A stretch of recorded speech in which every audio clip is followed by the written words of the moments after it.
Beyond the newsroom, where untold story is revealed.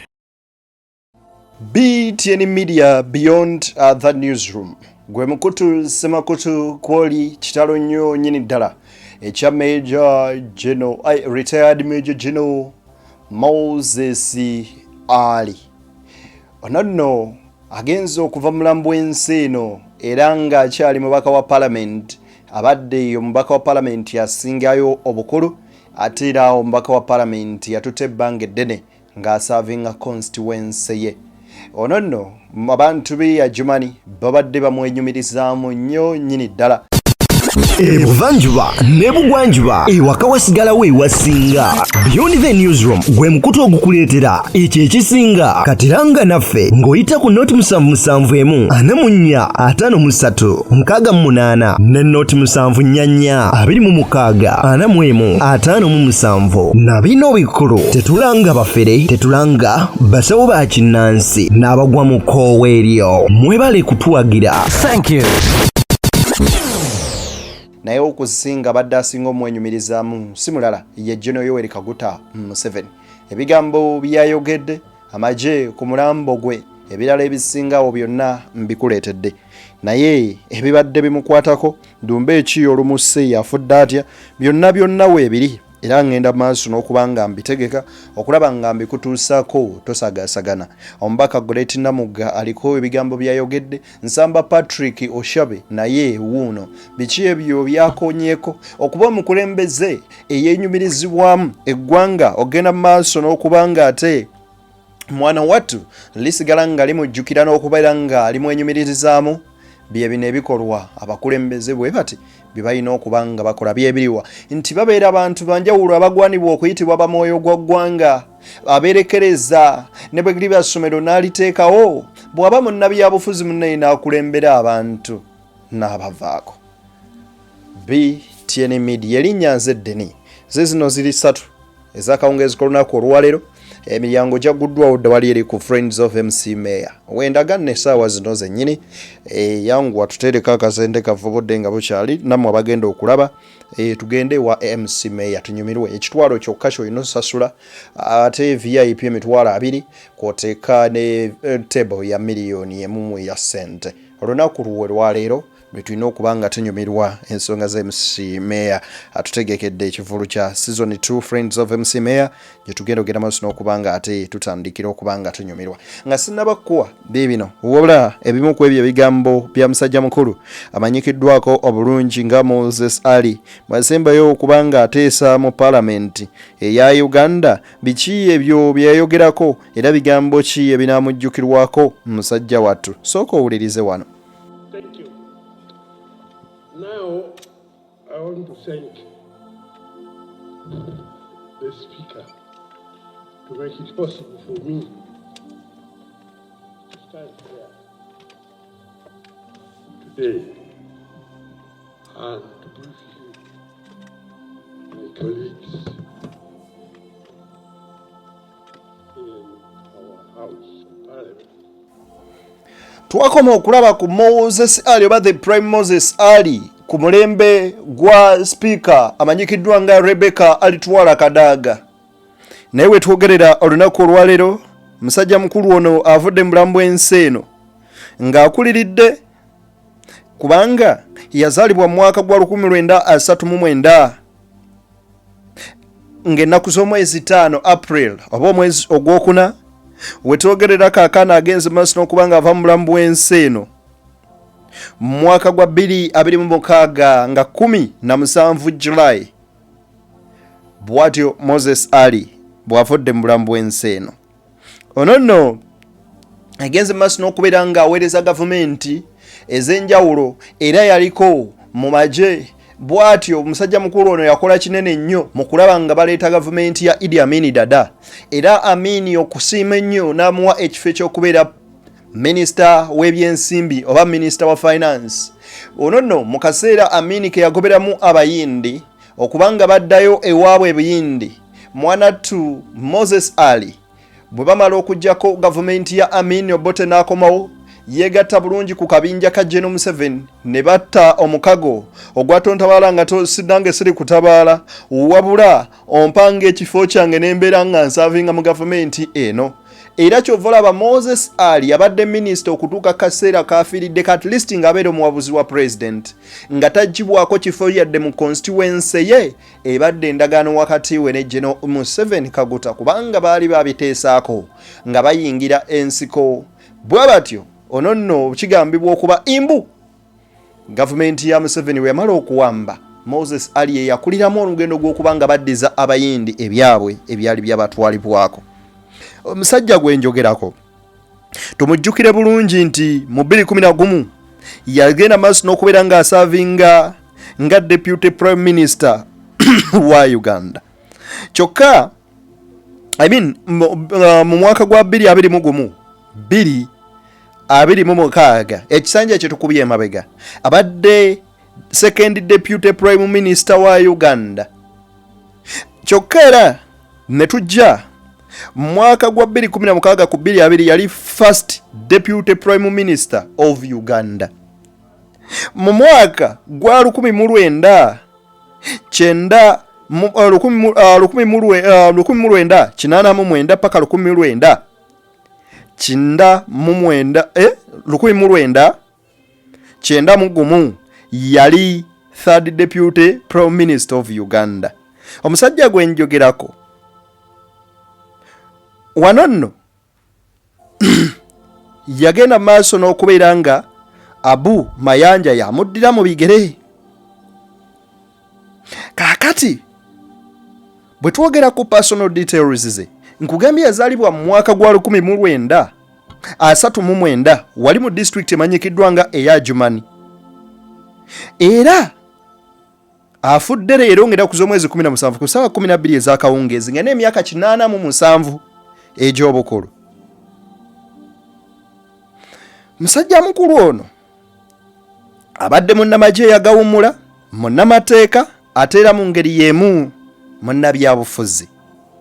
Bwe tuba tutunuulidde ne tugamba nti nga twogera ku career ya Moses Ali by'otalina kubeera nga weerabira nti musajja mukulu ono he was appointed office in charge of training and commissioned the rank of second lieutenant in Uganda paratrooper school in 1969. Mu 1969 musajja mukulu ono yali munnamagye era ng'ali ku ddaala erya second lieutenant. Bw'atyo bamusummuusaamu musajja mukulu ono mu 1971 Uganda bwe baali bagenda maaso n'okuba nga basuula gavumenti eya Milton Obote yeyegatta ku Idi Amin Dada butereevu nnyo nnyini ddala era ne baleeta Amin mu bukulembeze. Era bw'atyo yasumuusibwa kulanka musajja mukulu ono. Mu kaseera ako Amin we yafugira eggwanga lino Moses Ali bamuappointinga nga Minister of Finance. Era okusinziira ku bannamawulire abaaliwo mu biseera ebyo ye munnamawulire amanyikiddwa nga Tony Avagan ne Martha Hone badescribing omusajja ono okubanga omu ku abo abaali okubanga be baali basinga okuba ku lusegere lwa Idi Amin Dada. Era bagamba Minister of Finance yagenda maaso n'okubeera nga akozesa ekifo ekyo okukuŋŋaanya n'okubeera nga akumaakuma abayisiraamu n'okuba nga akola kye tuyita Islamic charity.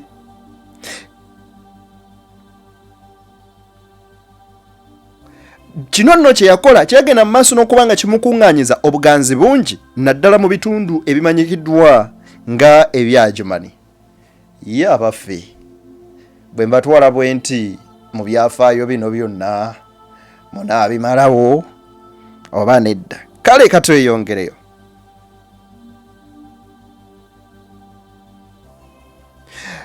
Okusinziira ku musajja mukulu ono bye yakola Amin yafunamu okutya era bw'atya omusajja mukulu ono n'agamba nti yandibagezaako okuba ng'akuŋŋaanya akabinja k'abasiraamu akole akabinja k'abannabyabufuzi akatajja kubeera mu bukangu.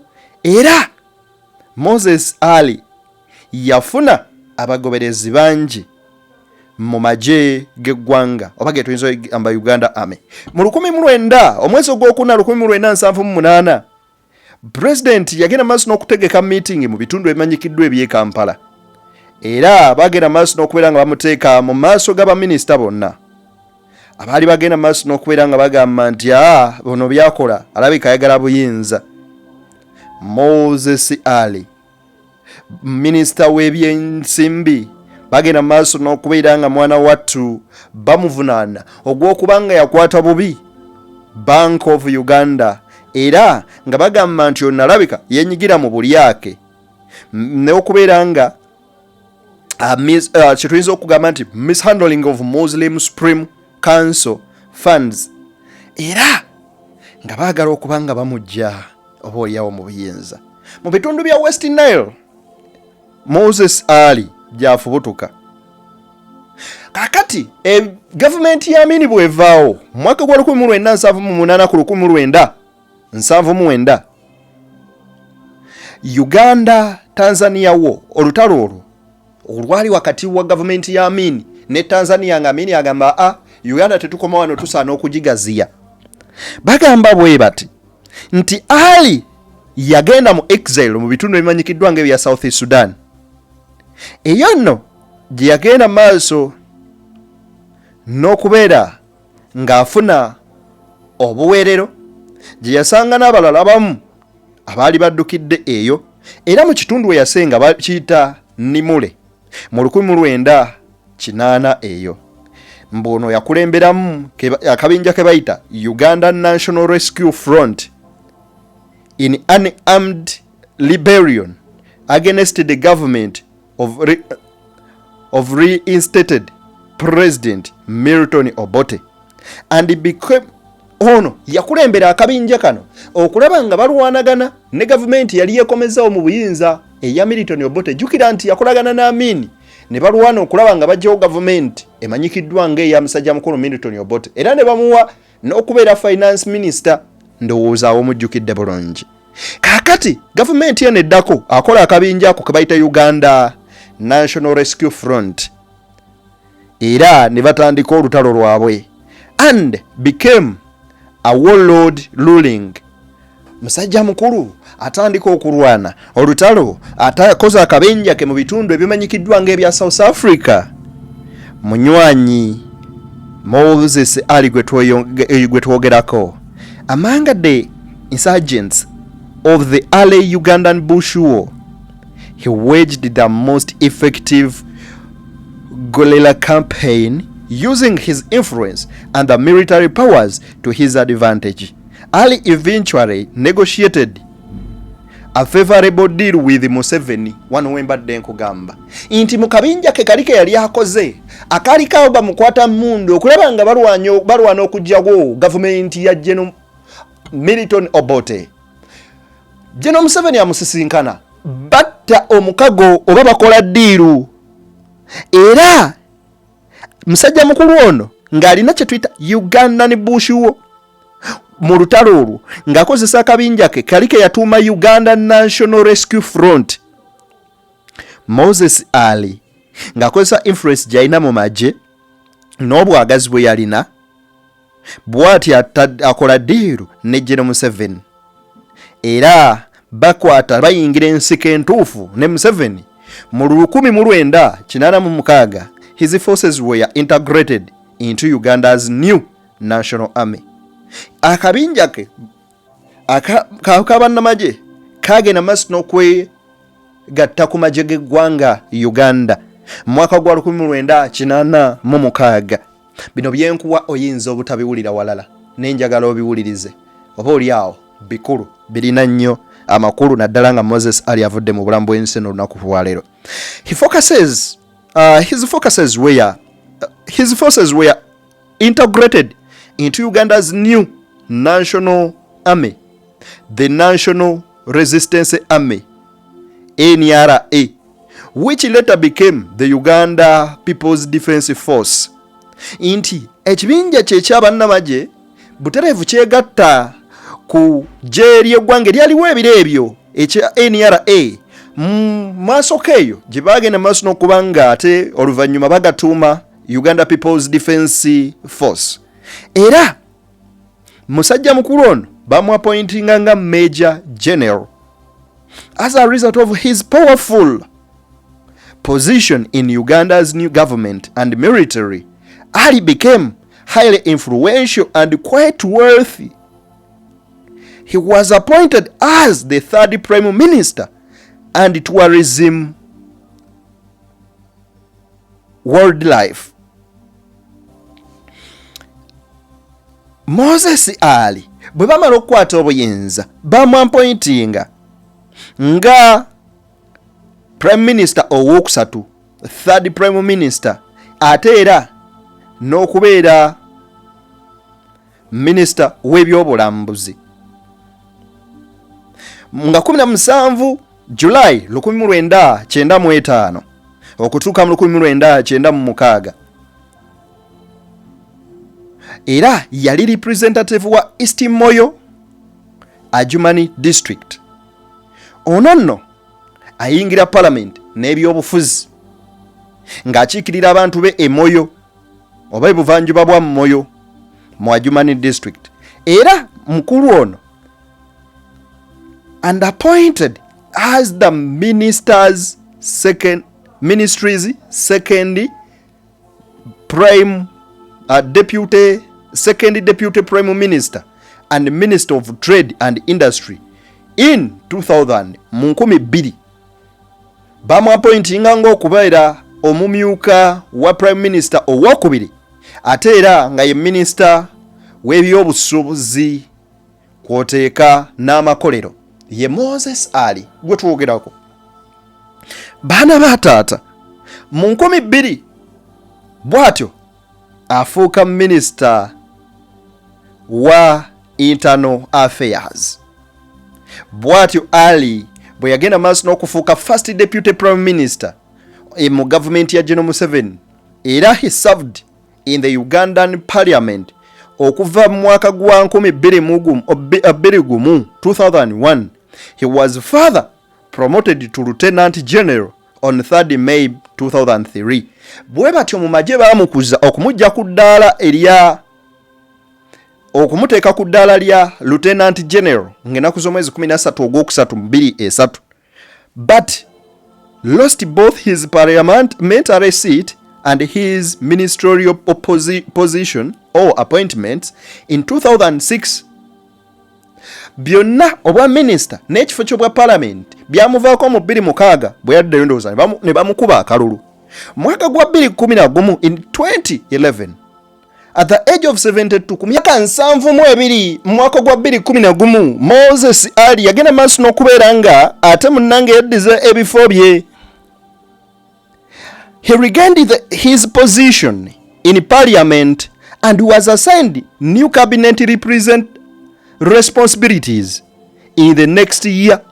Mu 2011 bwe yaddiza ekifo ky'okubeera omubaka wa parliament ow'obuvanjuba bwa district eya Adjumani, eyo nno bwe batyo baddamu okubanga bamukwasa oba oliawo obuvunaanyizibwa obw'enjawulo. Era mu mwaka ogwaddako ye 2012 Ali was once again promoted to the rank of general. Bwatyo bamuteeka mu kifo ky'okuba general in the Uganda People's Defence Force. In 2016, following his re-election to parliament, he was again appointed first deputy prime minister. 2016 bwaddibwamu okulondebwa ng'omubaka wa district ya Adjumani ekitundu ekyomu buvanjuba.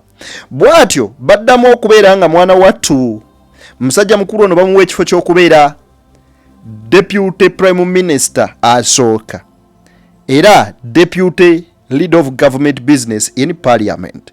After the 2021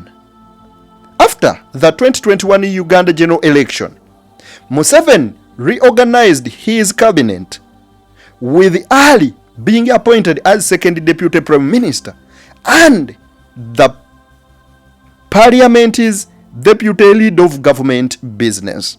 2021 musajja mukulu ono bamufuula okubeera nga deputy prime minister era mwana wattu 2026 Gen Moses Ali mu kalulu kano bamulonda nga owa Adjumani West constituency, bwe batyo omubaka wa Adjumani West constituency, era n'alayira ng'ennaku z'omwezi 13 May 2026 gwe twogerako.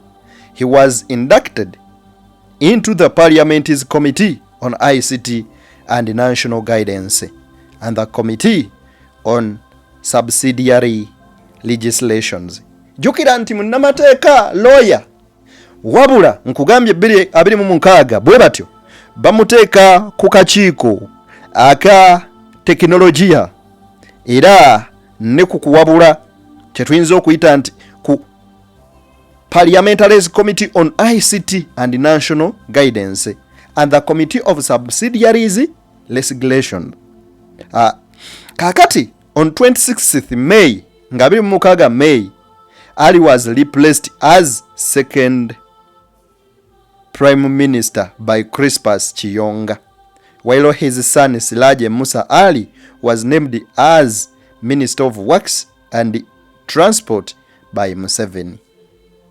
Inti mutabani we bamuwa owa Minister wa Works and Transport.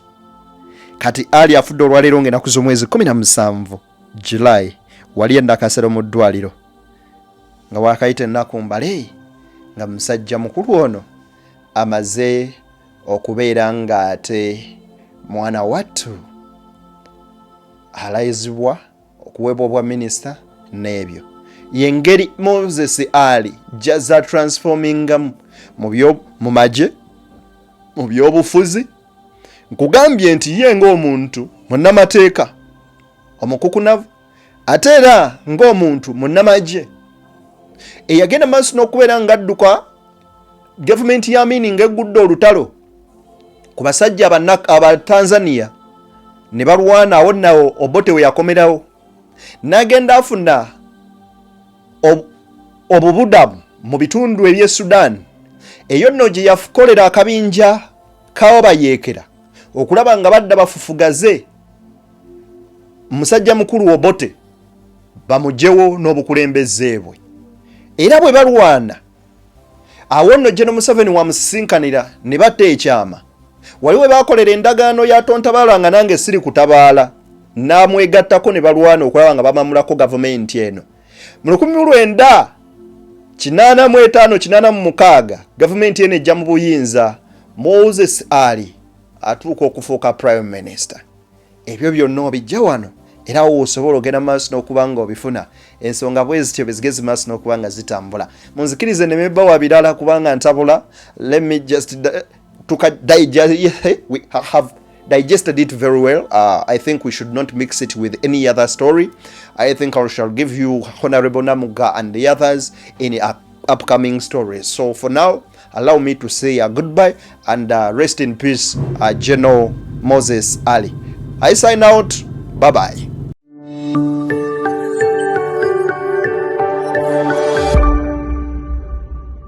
Beyond the newsroom, where untold story is revealed.